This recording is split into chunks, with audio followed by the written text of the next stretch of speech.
শতাব্দী প্রাচীন চন্দ্রনাথ তীর্থধাম।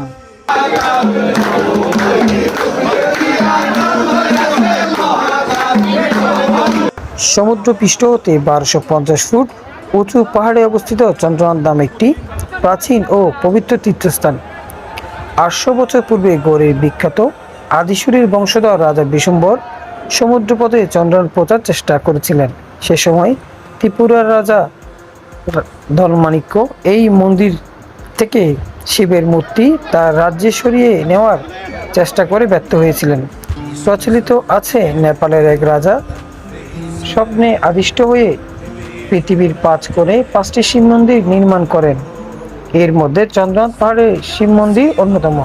পৌরাণিক কাহিনী ও বিভিন্ন ধর্মগ্রন্থ ও ইতিহাস সূত্রে জানা যায় এখানে মহামুনি ভার্গব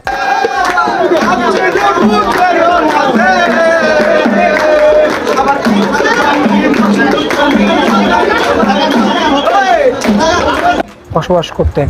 সত্যযুগে অযোধ্যা রাজা দশরথের পুত্র রামচন্দ্র তার বনবাসের সময় এখানে এসেছিলেন। শ্রীরাম সীতার বনবাস এর কিছু চিহ্ন এখানে পাওয়া যায়। তারা আসবেন জানতে পেরে মহামুনি ভার্গব এখানে স্নানের জন্য 3টি কুণ্ড সৃষ্টি করেছিলেন। এরপর রামচন্দ্রের স্ত্রী সীতা এই কুণ্ডে স্নান করেন।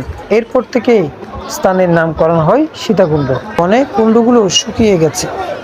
ঐতিহাসিক কাল থেকে ইটের দেয়ালে চিহ্নিত করে রাখা হয়েছে এসব সমস্ত পৌরাণিক স্থানগুলো। এছাড়াও এটি একটি সতীপীঠ।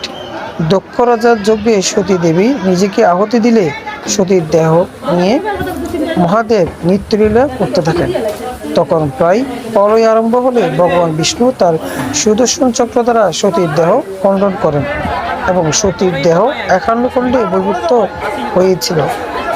সেই 51 খণ্ডের একটি এই সীতাকুণ্ডে পড়েছিল বলে এটি সতীপীঠ হিসেবে আখ্যায়িত করা হয়।